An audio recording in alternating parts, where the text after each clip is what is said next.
My name is Hamada Zahawi, and first and foremost, I want to thank the team at College Summit for putting this together and for inviting me. This is my second year doing this. Again, a huge special thank you to Namdi and to Allison for giving me this opportunity. I sorely miss not being able to see you guys in person. I did this last year in person down in Los Angeles, and it was a really outstanding event, and I really enjoyed getting to meet you guys in person and making it as interactive as possible. So you're gonna have to bear with me while I stare at a screen and at a camera and try to make this as interesting as possible for you guys. As Allison and Namdi said, if you guys have any questions, please post it in the chat box. I really want to make this as interactive as possible. Stop me if I'm saying something that doesn't make sense or you want more explanation on it. At the end, we'll also do a more formal Q&A. If you have any questions that I'm missing or anything else you want clarification on any other topic related to the admissions process, please ask in terms of how I can best help and provide you guys with guidance. So without further ado, what I want to do is jump on, and I have a presentation for you guys. So let me get into presentation mode, and let's do this. Okay, and share. So hopefully everybody can see that. Let me see. Give me a second.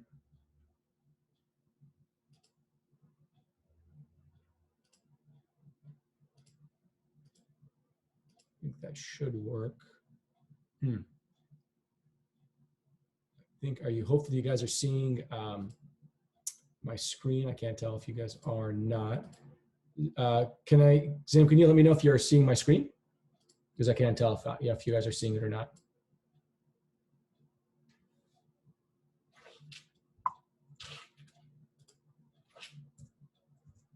I hope you guys are seeing it. Okay, so let's see. Sorry, I think I'm got to get the chat going too. Trying to do multiple things here. Let's see, chat. Perfect. Okay, awesome. Okay, great. I got the chat box up there. Perfect. So by way of background, I went to school in Cairo in Egypt. I attended an international school there, and then really struggled with my applications for college. I didn't really know where to start, didn't know how to tell the story, really felt frustrated in that process. And thankfully, I had some relatives who know a little bit about the application process for many years, but they kind of gave me some guidance, and they helped me through the general personal statement. I applied, thankfully was accepted to UCSB, and then transferred to UCLA. Once I got into the whole process and got into how the mindset works here in the United States in terms of designing and really marketing yourself, I became much better at creating stories, and that really was instrumental in being able to apply to law school. I went on to go to UC Berkeley Law, as Allison said, then took a year out, did a master's in Cambridge, and then about a decade later decided to go back to graduate school and finished up a master's at Harvard. But the most important part of that whole process is what I learned about really being able to tell an authentic story, because every single time that I applied, I did poorly in the standardized tests. Whether it was the SATs, I took it 3 times and did horrible almost every time I took it. I took the LSAT 3 times, did horrible every time I took it. I took the GRE twice and only marginally improved when I took the GRE the second time. And so for standardized testing in general, it's been a huge struggle and a challenge for me, which made me realize that there's got to be other parts to the application process, not just your academics, not just your standardized testing, but really being able to understand how you can market yourself better. And that really got me thinking into the concept of personal branding and how you can stand out as a student. Okay, so I went to the colleges and grad schools. I started RightTrack Admissions, my admissions consulting company, around 2008 after I graduated from law school, because I'd learned so much about the process, and so many people were coming to me and saying, how did you get into Berkeley with such a poor LSAT score? And I knew it was about the story you told, and oftentimes people couldn't figure out how to do that. So I started my admissions company, but also I tried different things in my life, given the fact that I was a lawyer. I did international development, working for the US government, for the Obama administration more specifically. for almost 5 years, traveling around the world doing international development. I also undertake an entrepreneurial endeavor, started some businesses on the side, and also do legal contracting work as well. So that's a little bit of my background. That picture was taken when I was traveling internationally, talked to a group of students about, again, personal branding and the college admissions process. So not just, I look at it also from a domestic perspective as well as an international perspective. So let's talk a little bit more about building your brand. Now, a couple of weeks ago, you guys were fortunate enough to be able to have a gentleman speak about storytelling and story crafting, especially for the admissions process. I think the secrets of college admissions. And as Allison said, also, you guys have talked about what and how is COVID going to impact the college admissions process. Now, that's important for our audience. And let me ask, if possible, I would love to see if you guys can just type in the chat box how many people I have here who are freshmen, sophomores, juniors, or seniors. So if you can just kind of post in there, and if I have any parents, that would really be awesome, because then at that point I can also address that as well. So I'm looking at the chat box. We're getting a lot of juniors, some sophomores, some seniors as well. So I'm hoping for those seniors that they're well ahead of the admissions process. We're marching into November. As we know, for example, the UC applications in California are going to be due fairly soon. We'll also see some freshmen there, which is fantastic. People that are way ahead of the game and already thinking about where they want to apply to, or thinking about how they want to design their story and so forth. And I want to talk about this also successively for the different groups in high school, right? So my message for freshmen and sophomore is going to be different for the message for juniors, and certainly different from the message for seniors. But in the end of the day, all of it comes down, especially even for those seniors, even if they've already applied for college, building your brand is not just about college admissions, but it's also building a brand name for yourself afterwards. Let's just even use the founders of this organization, Allison, for example, incredible, fastest woman on earth, track runner. She's built a brand and image around what she's done, from her feats on the track, from what she's been able to achieve. And then through that branding and imaging, the values that she upholds, she was able to translate that to do the work with Namdi on the college summit. So you see, it's not just about saying, I'm a track star and that's it. This is my background. This is where I grew up. This is what I've been able to achieve in terms of my feats on the track. And this is what I'm going to be able to do to take that message and pass it on to help people just like you be able to achieve great things in school and onwards, right? So there's a messaging there. It's not disrupted. There's an element of continuity. It makes sense. Why is Allison, right? Why is Namdi positioned well to be able to pass on the message to help you guys apply to colleges, to help you guys with your career trajectory and so forth, right? There's a reason that they're well suited for that. And that comes down to the branding. That comes down to who they are, their background, and what that says in terms of what they want to do, right? So that's a classic example of how branding works. But there has to be a semblance of understanding of what you've done in the past, what you do now, and how that will guide you for the future. Keep thinking of it that way. What you've done, what you're doing now, what you're going to do in the future, and all of that is underscored, okay? All of that is underscored by the values that you have set for yourself, by the goals you have set for yourself. And that is building a brand. Now, why is this even important? 68% of admissions officers say it's fair game to review the social media accounts of college applicants. That means if you have something on TikTok, you've got something on Instagram, Facebook maybe for older generations, but if you've got things on social media, it is fair game for a college, a university, a graduate program, and even employers, and we'll talk about that, and even employers have 70% of employers review the social media accounts of prospective employees.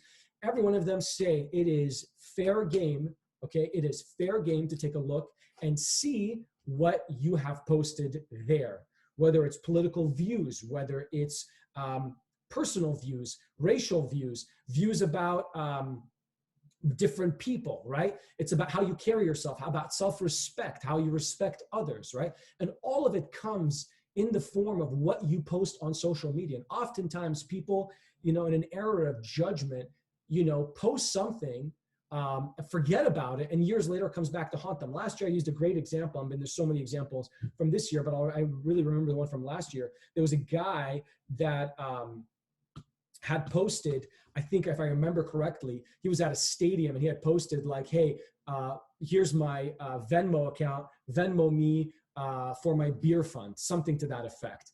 And it went viral, and he got thousands and thousands and thousands of bucks for posting that. Like he kind of had like a cardboard box or cardboard cut out, and he had that thing written on it.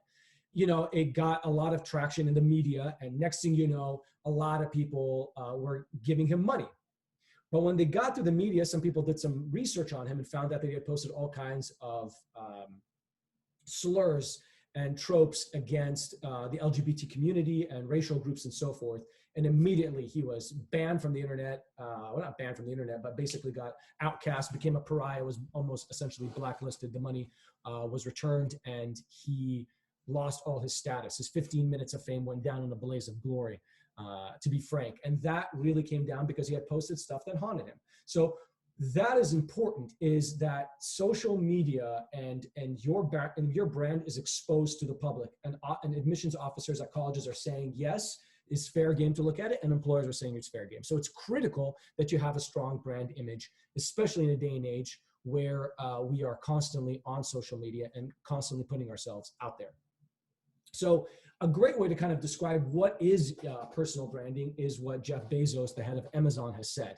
He says, your brand is what people say about you when you're not in the room. It's what people think about you when you're not there to defend yourself or talk about yourself, right? Whether it's ingratiating, whether it's positive things they say about you, or whether it's negative things they say about you. But when they walk away, they want to remember, oh yeah, I remember Bob or Jack or Susie or Jill or whomever. I remember them. They were, they really stood by certain values. The way they articulated themselves really kind of showed that they were very thoughtful in what they wanted to say and what image they wanted to portray. I remember that person very clearly by what they wore, or what they really spoke about, what they were passionate about, right?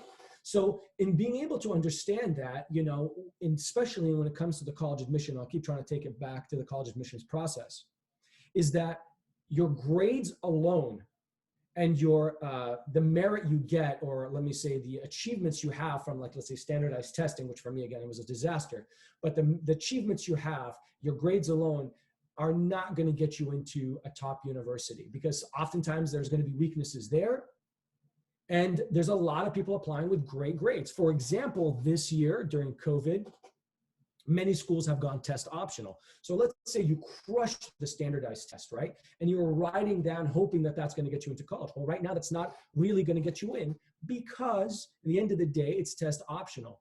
So they can't say this person who didn't take the standardized test and this person who did and crushed it, we have to weigh them exactly the same because we're making it optional.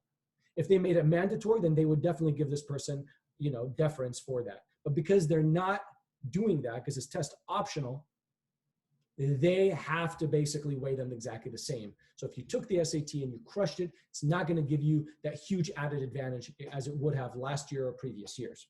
So in the end of the day, grades and your standardized tests are not going to let you stand out alone.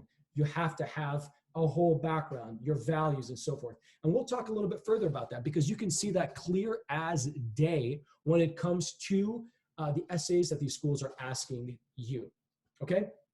And you'll see a lot of them will want to know who you are and what you bring to the table. So in being able to understand, if we say that it's about what people are saying about you when you're not in the room, and when we are also establishing that for college admissions, your grades and your achievements in terms of standardized testing is not going to get you into your top choice programs alone, then what is the solution? The solution comes down to who you are, your personal brand, and what you really kind of exhibit in general.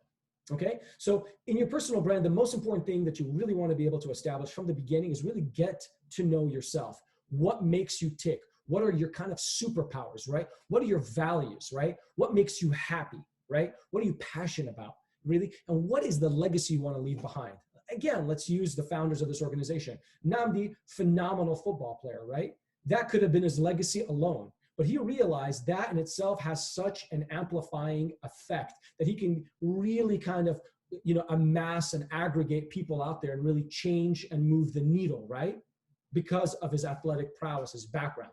And so, therefore, I would say his legacy in the long run is not just going to be about football, but it's going to be about helping each and every one of you. And the same with Allison, right? She's got these incredible feats on the track, but at the end of the day, her legacy is going to go far beyond the track and far beyond the records that she's established for herself, right? It's going to be about helping folks like you. That is the legacy that they're leaving behind, right? And so when you're developing your brand, you really want to basically highlight your interests. You want to think about being not just your interest, you want to dig deep into yourself to find what really makes you tick, what makes you unique.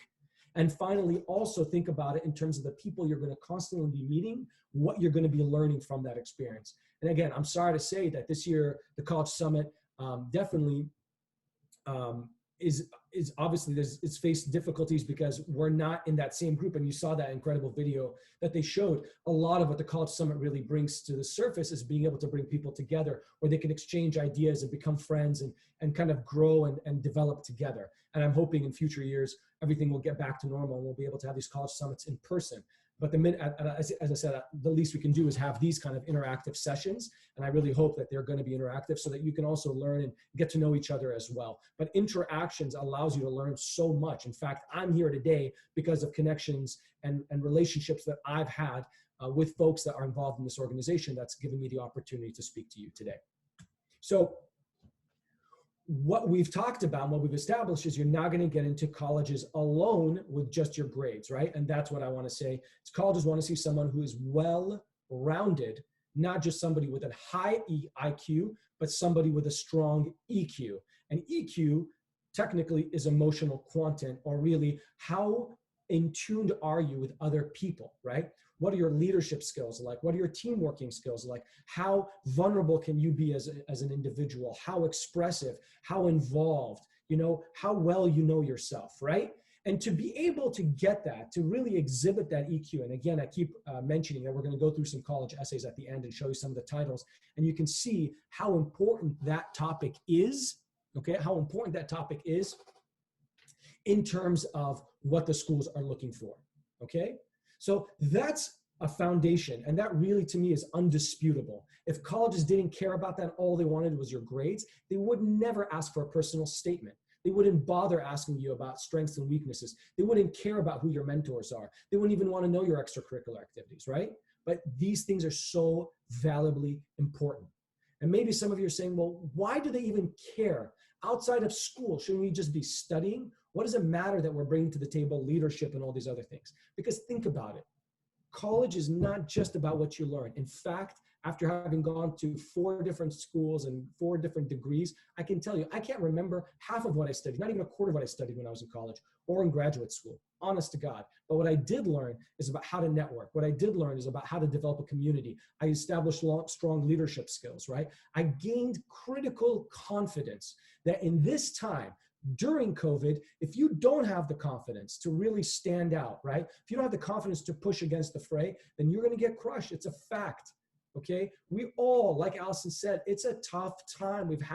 It's been so disruptive to all of us, but we all had to pivot, right? We all had to find our footing. And if you don't have the confidence to do that, then you'll fall behind, right? And there really is no forgiveness for that in the end of the day. So you really are able to establish during college, high school, of course, and during college, to gain that confidence, to have people around you that will support you, right? To be able to develop those leadership skills, to take on certain risks and so forth that you can do in college that will manifest itself so many times over when you get into the real world and your professional life, where it's not a linear trajectory, right? It's not high school, college, something. It's going to be college, and then it's a whole brave new world. It could go any which way you want, any professional track, so many different ways. And the beauty of it is now we are so mobile. We can do so many different things, and people have maybe 5 to 10 different careers at any given time, right? Now you don't have people that are going to be company people for the whole lives, go into a job and exit 35 years later with a pension. Now you could try all kinds of things, and I'm proof in the pudding. I did this entrepreneurial endeavor with RightTrack. I did international development work with the US government.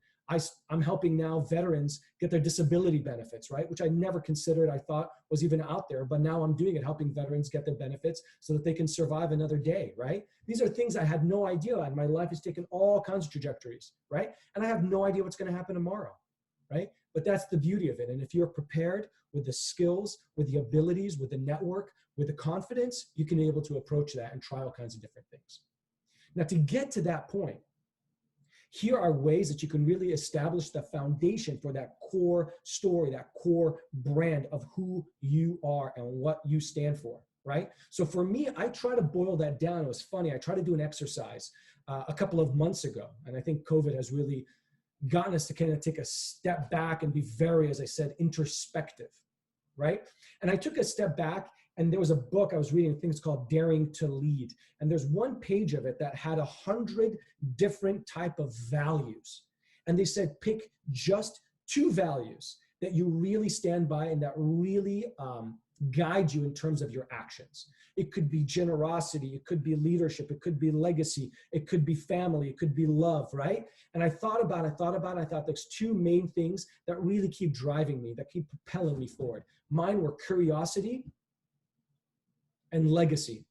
And if I was to add 2 more to that, I would say determination, right? And desire to make an impact, which I hope kind of fits into the legacy, right? And determination fuels the curiosity, right? But those are things that are constantly driving me, right? So in being able to kind of tease out, to surface those core values, right? You want to really kind of dig deep and think about what really kind of makes you tick, what makes you happy, what makes you passionate, right? And I remember last year, talking to some of the people at the college summit. Some were like cooking, some were like music, some talked about sports. You can tell there's a lot of creativity in what drives people rather than just pure engineering or law or something to that effect.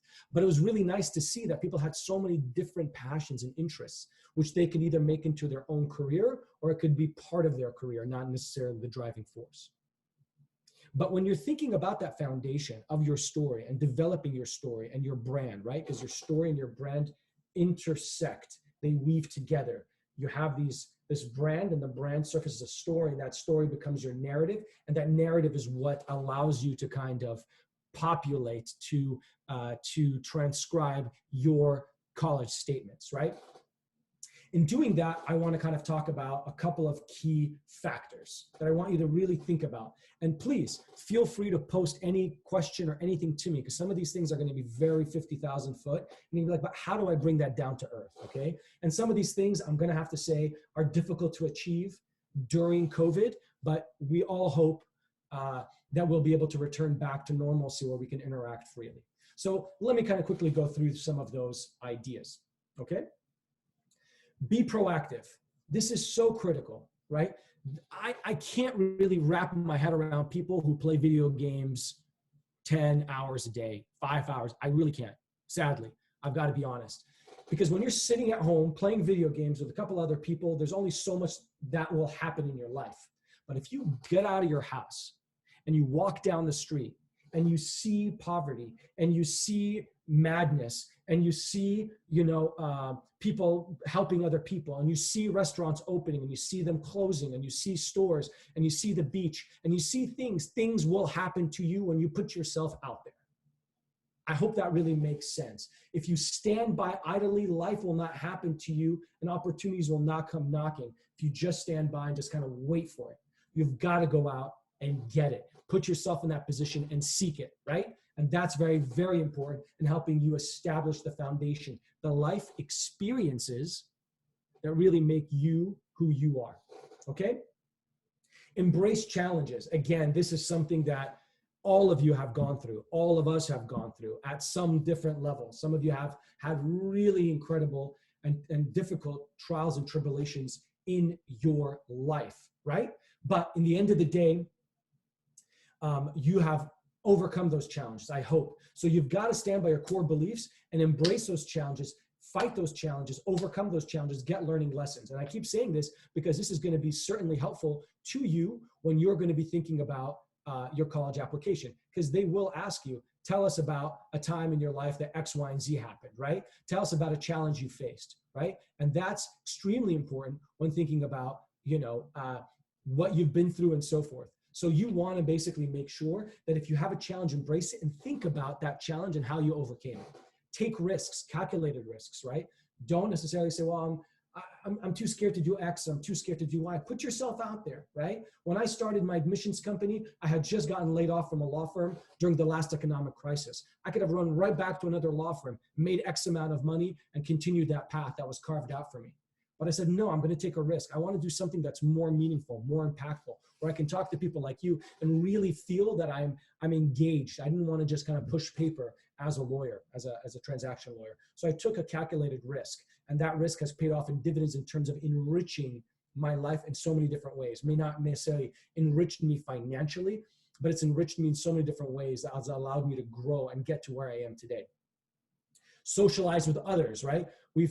I've told you that obviously there's difficulties now with COVID in terms of doing that. But again, socializing with others, with classmates, families, friends, employers, coaches, the Namdis of the world, the Allisons of the world, go out there and socialize with them so that you can learn from others. I cannot tell you how many opportunities I have found, not because I kept digging for them myself, but because I interacted with the people who told me about them. And by telling me about them, I suddenly opened up my eyes to a whole new world. I'll give you a small example. Tomorrow, God willing, I'm going to be going to Arizona to be a poll observer, right? To be a poll monitor, to help with the elections, because we all know how incredibly pivotal these elections are going to be. And as frustrated as I have been for the last 4 years, I'm not going to stand by and say, well, let's see what happens. My vote doesn't count. So I'm going to go out there. And this is not the first time I've done it. This is now the 5th election that I've gone out to knock on doors, to canvass, and to monitor the polls to protect the vote, right? But how did I even figure that out? It's not something that you just stumble on. I figured that out because during law school, they were recruiting people to go out to Florida to help with the elections during Kerry's campaign back in 2004, before some of you were even born. And I went out there and started campaigning. I said, you know what? This is important to me. Civic engagement is mission critical to who I am and to what I stand for, right? And so therefore, I decided to do that, and I've been doing it every election cycle. And I only found that out by socializing with other people, finding out what they were doing, and then following suit and carving it out for myself. A couple other things for you to kind of keep in mind: set goals for yourself and accomplish them. They could be tiny. Every day I wake up, I write a to-do list, which I don't even know where my to-do list is, right here on my desk, but I have a to-do list that's manageable. And I love crossing them out every day. And I try to set those goals, and those goals help me kind of move and propel me forward. And on those small goals for the day, I also have goals for the week and for the month, and maybe for the next 6 months. When COVID started, I'll give you an example. I set some goals for myself. I said, I'm going to read, I think I said a book a month. I said, I'm going to exercise every other day. I said to myself, I'm going to learn how to cook and be more self-sufficient, since I can't go to restaurants and make my own coffee. Little things like that, meditate every other day and so forth. And I set those goals for myself, and they flowed beautifully in terms of the values that I had, and really kind of building that identity. And one of the things I did was volunteer for elderly communities to help them collect their groceries and so forth and medications during COVID, especially during the early days of COVID. And because I did that, if I ever decided to apply for a job or for college or what have you, for a university, I would be able to talk about that experience because it flowed so well in terms of my brand and my identity and what I believe in, right? Be creative, right? You see it right there, be creative. And as I said, a lot of the people, when I asked them passions and interests, they were talking to me about cooking, about sports. They were talking to me about music and what they wanted to do. So be creative, because that really helps. And one of the sad realities, guys, really, is I've been wanting to learn how to play a guitar forever. I mean, I'm not even kidding, maybe for 25 years. And I keep finding reasons to punt on it. Well, I signed up to Coursera this year, paid an annual membership so I can take as many classes as I want. I took several classes already, and one of them I want to take is guitar classes. And so I want to do that because I feel there's a part of my brain that's not being activated because I'm not really engaging a lot of creative things. But I swear to God, this is funny. Just like last week, I carved my first pumpkin in what would be, I don't know, maybe 30 years. Just because I wanted to be creative and I thought that would be fun. So I got a group of friends together and we were, crazy and enjoyed it and carved it out and laughed about it. So be creative is very, very important for you. And that also goes into the story of what you're creating about yourself.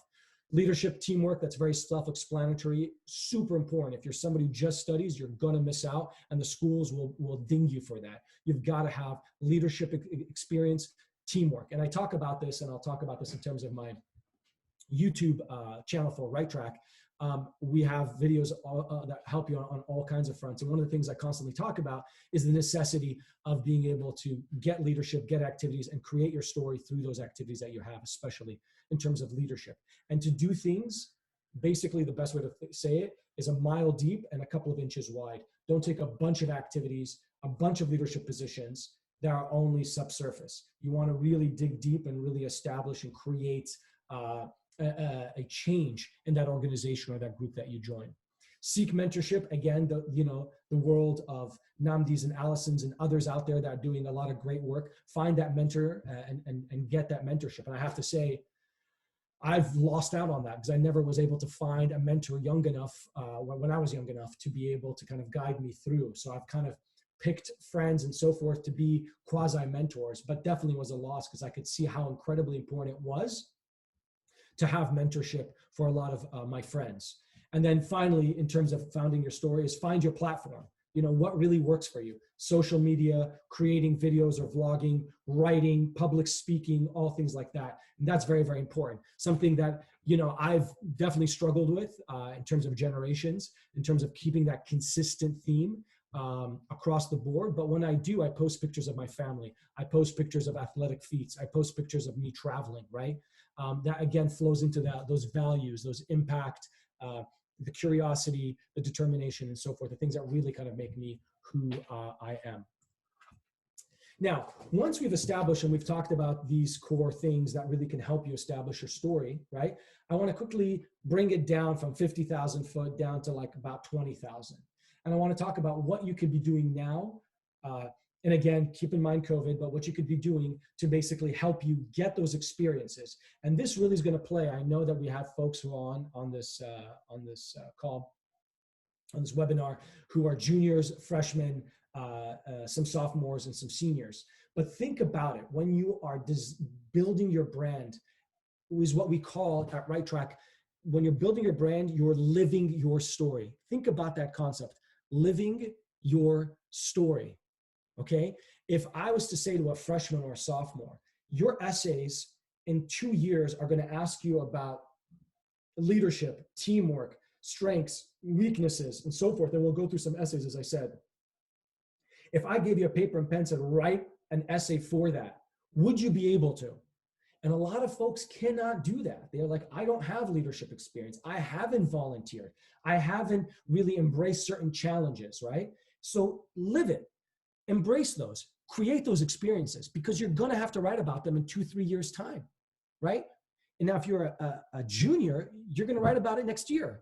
And if you're a senior, you're going to be writing about it tomorrow. And the reality is, if you're a senior, well, you've got to be writing about what you've experienced thus far. So what we try to do as a company is we try to help you dig back into your life, pull the experiences forward, create a narrative and a brand around that, and then be able to help you with your applications. For those who are juniors, we try to help them understand, you know, picking the classes and figuring out what you're going to do over the summers and so on and so forth, and we'll talk about it here. And for those who are 9th, 10th graders, again, we kind of lay out a whole roadmap, a runway of things that you should be thinking about and doing, so that when you become a senior, you don't even have to struggle to kind of reach back. You have everything outlined for you and you're ready to write and really kind of stand out as an applicant.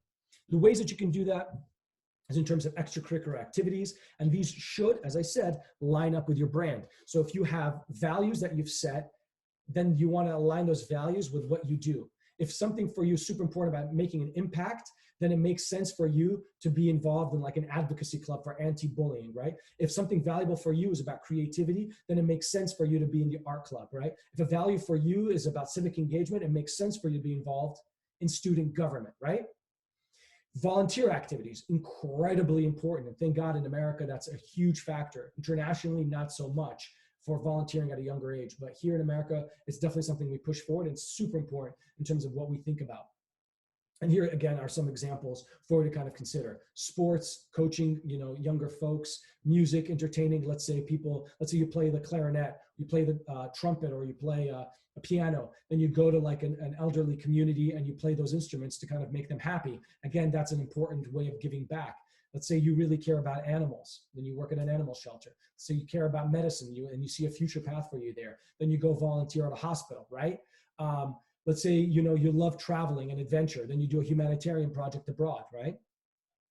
Internships and part-time activities, again, those are a little bit more difficult. We're doing a lot of that stuff from home, but again, doing that, and showing if you are supporting your family financially, that really goes a long way with these universities. They love it when you have and you're able to effectively balance the sense of responsibility to help your family while also doing your academic studies, right? Other things that you can do is academic oriented stuff, research projects, and those are really cool because you never know when an academic project like a research project can actually lead into a startup, and then the startup, kind of goes, great, and that's a great life opportunity for you. We've talked about challenges faced, hardships overcome, medical issues that you've faced or family has faced. COVID is a great example. Maybe now you're at home taking care of your younger siblings as well as trying to balance school. Those are very important to kind of talk about and bring to the surface. And finally, the summer activities. I know a lot of people probably last summer had great ideas and things that they really wanted to do, and now weren't able to do it. But I'm hoping next summer that won't be the case. And so you want to be thinking about what you're going to be doing next summer in terms of activities. And here are a bunch of stuff. You can take college classes, volunteer, summer camp, self-directed projects. I'm advising an organization right now that helps students consider taking a gap year, right? Where they can take a whole year off and go do a project or something that they can work on between high school and college. And I'm happy to talk more about that if anybody has questions on the gap year. And so given all of that, we've talked about your brand, we've talked about your values, we've talked about why it's important. We've also talked about how to create the story to be able to use the brand with the story to create your identity and create your narrative. All of this comes together in terms of applying to college. And that's really what the theme is about for today's webinar. And so quickly to go over the college admissions process, which I'm sure you guys either know or have already heard from some of the other talks we've had. Right there, you can see, and just kind of change that date, it says August 1st, 2019, but that's the same as August 2020, is really the different components is creating the story. We've been talking about that. Then there's the common application, which is a beautiful application, to be honest. The questions are fantastic this year and last year in terms of being able to surface the kind of questions that they're asking us for. You know what? And I'm going to take a moment to show you what those questions are because they're really, really fantastic. There's the school-specific essay. So once you have been able to answer the common application, then each school will have its own set of questions typically, right? And then there's the CV, which is your resume that brings all the experiences that you've had into one document. So these are the key components of the written portion of your application, obviously in addition to your grades and your SAT scores and so forth, okay? These are some of the questions that are quite common, but I'm actually gonna take a moment and write this out for you, common application questions, because these are really amazing questions that they've had this year. So you can see them right here. Hopefully everybody can see that. All right, so you can see some students have backgrounds, background, identity, interests, or talents so meaningful that they believe their application would be incomplete without it. If this sounds like you, please share your story, right? Lessons we take from obstacles we encounter, right? I was working with a client on this one, talking about mental health, something that's very taboo in this person's culture. And so we talked about mental health and how we were able to overcome and how he was able to, what he learned from that experience. Reflect about a time he challenged a belief or an idea. Great question. In fact, I was working with another client whose parents were Jehovah's Witnesses, which are very aggressively going out and trying to recruit people to kind of join their faith, right? And he didn't like that. And he decided to step away from the church.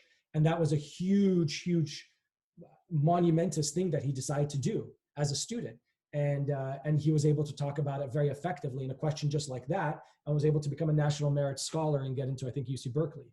Describe a problem you've solved. Amazing question, right? Especially for those who are very eager and very curious and scientifically minded, right? Discuss an accomplishment. Describe a topic, an idea that you found so engaging, the concept of flow, the flow state. I don't know if you guys have been in that, right?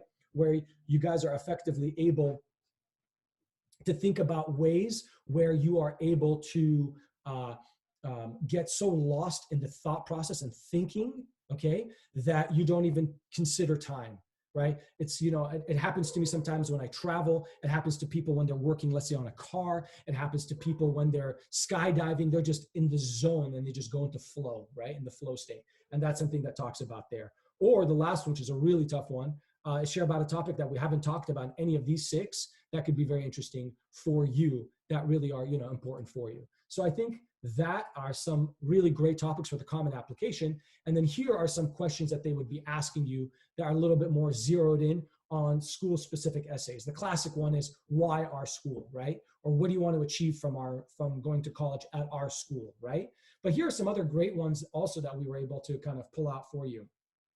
I love this one. If you gave a TED talk, right, like a public talk, what would it be about? And that really hones in on your core values. You know, write about a problem that you want to solve. That again goes to the core values of what you believe in, what you're interested in, what you're passionate by, right? Talk about a personal accomplishment that really means a lot to you, a belief, right? Talk about a life goal, right? So these are all great examples of, if you're saying to me, well, I don't get, why do we have to achieve all these things in our life? Why do we have to establish and surface our passions and our interests? Why is it important to give back? Why is it important to have leadership and teamwork?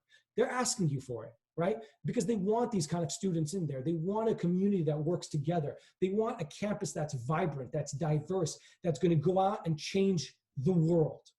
That really means something. And that's what these colleges are trying to do. And if they're not trying to do that, don't go to that college. That's not the kind of college you want to go to. You want to go out there because you want to make a difference. That's why you're part of the College Summit. That's why Allison and Namdi are choosing you guys to be part of this, because that's exactly the kind of people that we need out there, okay? And then the next steps is just a little bit about us. RightTrack, as I said, was established in 2008. We've been working with students all across the world. And you can access our website, which I'll show you right here. So you guys can see our website, so you can see some of the resources that we have. We got tons of resources that are available for you to use, and videos and stuff like that. Tons of stuff out there to kind of get you kind of what we call the right story, to find your story and your brand identity and put it all together. We have some sample essays for you and so forth. So you can do that, as well as go to our YouTube channel, which I'm super proud of, because I've been doing a ton of these videos this is something I've been doing over COVID, to be honest, is I've been traveling locally and doing videos around the Western United States with some awesome backgrounds to kind of learn about and talk about some of the stuff that we do for college. So in this one, you can see talks about the best extracurricular activities to take to get into college, talking about this one about mastering the SAT and the ACT. This one talks about what I call the path year, which is different from the gap year. I just don't like the term gap, so we call it the path year. That really helps kind of establish who you are and where you want to go. And as a personal favor, it would be awesome if you guys can go and subscribe to our channel so you guys can also get some of the latest content we have. We also have a bunch of really cool videos with some movers and shakers out there in the real world, so you can get a sense of what it means to go into international development or law or medicine or business and so forth, to get a sense of what we do. And here's the video, I think we tagged it from last year, that I did at the College Summit. So with that, pretty much can leave it to questions and answers. So thank you very much. I hope that was helpful to you to get a better sense of why it's important to build a brand, how that brand helps you develop your story, and how that story is really going to help you with your college admissions and college applications to get you to your top choice university.